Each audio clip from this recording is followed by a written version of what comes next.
Hitman 2-2, over.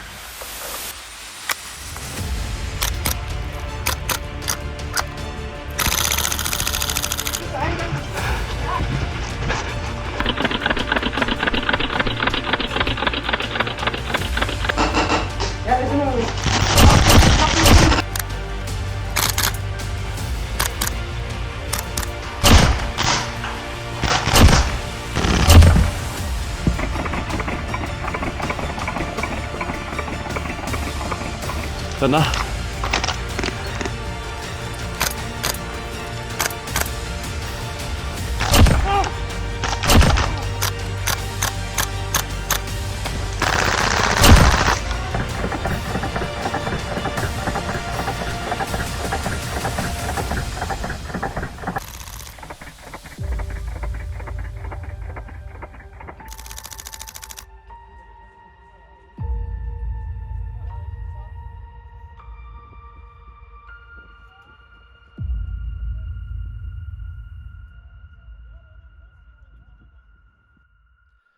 Welcome back to Kinetic Kick.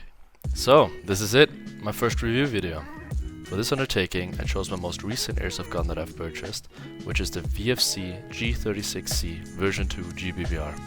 Beforehand, I still want to point out that this is a non-sponsored product review, so I'll be basing my judgments on my personal experience with the replica. To make matters more interesting, I also have to note that I have plenty of personal experience with the real G36, so I can basically compare this replica with the real deal. Well, let's get started, shall we? The VFC G36C comes in a standard carton box with a nice black, white, red design and large HK markings on the side. To open the box, we have two flaps lengthwise on the side. Inside, we're immediately presented with a wrapped up G36. The product additionally includes a standard version 2 green gas mag, a speed loader, and an operations manual. Additionally, for this review, I ordered 2 more green gas magazines and a spare bolt carrier and gas valve in case I run into problems. Removing the plastic wrapper, I could immediately notice how nice the polymer of the gun felt in hand. Also noticeable were the markings on both sides of the rifle, which are molded with the parts during the injection molding process. Only the specific design of the model and the serial number are lasered onto the gun afterwards.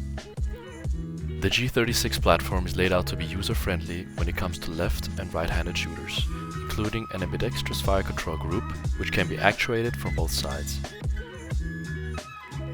Onto the magazines. As you probably noticed by the title, this specific VFC model is a version 2 remake of a prior model. You can tell by the magazines as they are marked with a version 2 stamp. The blessing and the curse of the G36 platform are definitely its magazines. On the one hand, the design enables the user to link multiple magazines with a click and turn motion. This comes particularly in handy when in a firefight, as you can change to a new full mag quite fast without having to worry about dropping the empty mag on the hard floor, potentially breaking it or losing time due to having to store away the empty mag in a dump or mag pouch. The big downside to this is that once you have depleted your 2 connected mags, you have to stow this big chunky couple away somewhere. And when not attached together, you have the problem of fitting the mags in a pouch, as they often snag with their mag connectors on the pouch, making reloading much trickier. On to operations. The G36 ambidextrous charging handle is situated between the upper Picatinny rail and the upper receiver. By pressing the charging handle into the bolt carrier group, the handle will be fixed in place. With the force of the bolt moving forward, however, the charging handle will return to its former position, thus not being in the way during operating the gun. The G36C includes a bolt release, which, when pressing down on the release, can be used to load a BP into the chamber much faster. I find myself pretty much only using this reload during gameplay. On to field stripping the gun. What makes the G36 design amazing is its ease to field strip the gun. In total, there are only 3 pins which hold together the system and the main parts together. The handguard, the mag well, the trigger group, buffer spring and the bolt carrier group. Let's start in front. To remove the handguard, we first have to remove the upper pin on the top of the handguard itself. We can then easily slide it out over the muzzle. The same applies for the mag well pin, which also holds in place the front part of the trigger group. Remove the pin, press the magazine flaps inwards and remove. The final pin holds in place the trigger group and the buffer spring. Remove the pin above the grip and slide out the trigger group. With that done, we can fold the stock, remove the buffer spring and slide out the bolt carrier group by pushing the charging handle backwards. Voila! That's it! Easy as it gets. Truly an amazingly easy and compatible design. In order to assemble the gun, we do the entire procedure backwards. Insert the bolt carrier group, charging handle first, in the upper guide rail.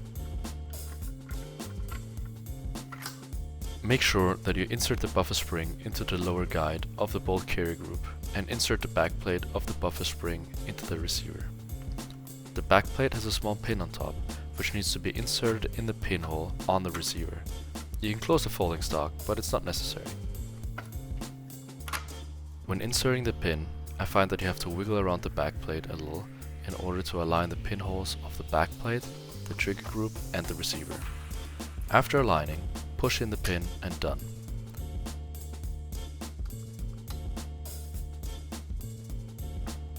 Angle the mag well a little and slide it over the magazine flaps. Also here, make sure that the pinholes align. Last part's the easiest.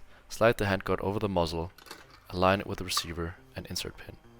It may seem a bit sus, but the 3 pins hold together the system quite well, with limited to no wiggling on all parts.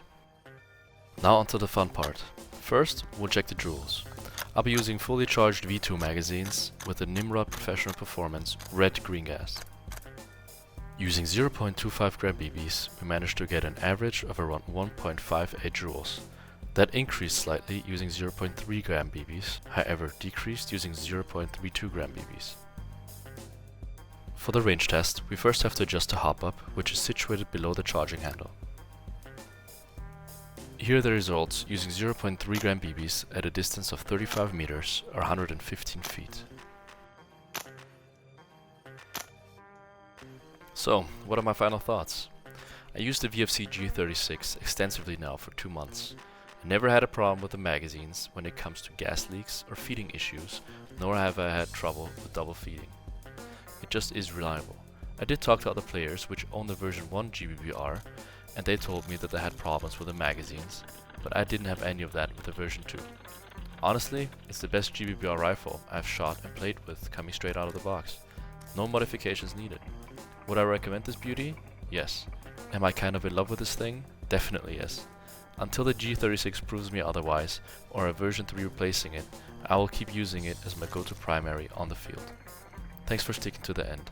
I once again want to say how much I appreciate my few followers watching my videos. It's fun making them, and I will keep on making them as long as I can. Let's see where this road takes us. Until next time, Kinetic Kick out.